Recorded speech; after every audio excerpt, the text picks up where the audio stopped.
This tutorial video will demonstrate how to set up the AutoShip function within MDScripts.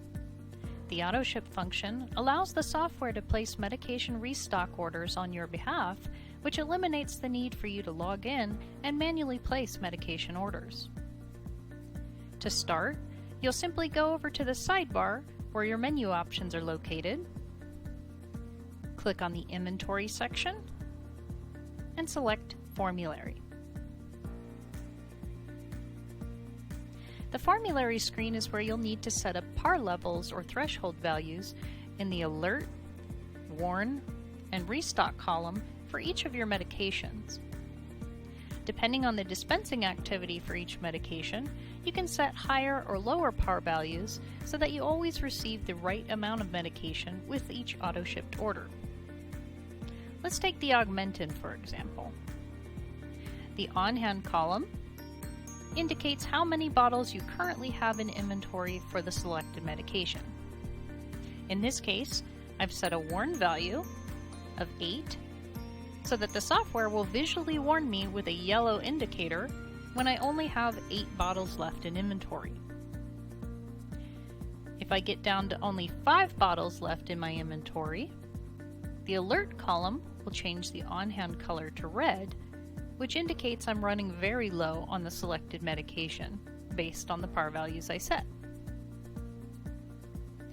The Restock column indicates how many bottles you want the AutoShip function to order when you reach your warning threshold.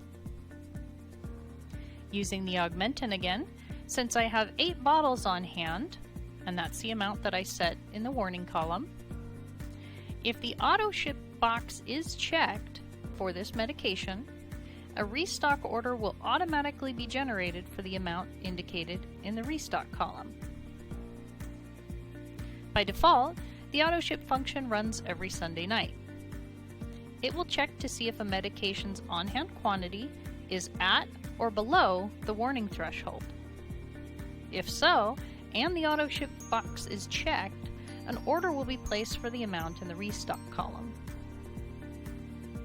If needed, you can also customize the days that the AutoShip function runs, so if Sunday doesn't work for you, you can also set it to a Wednesday, Thursday, so on. If you ever need to turn off the AutoShip function for one or more medications, you simply uncheck the AutoShip checkbox, save your settings, and no more orders will be placed for those medications until you check the box again. If you need further assistance setting up the AutoShip function, you can contact the support team at First Coast Health Solutions, and we'd be happy to assist you.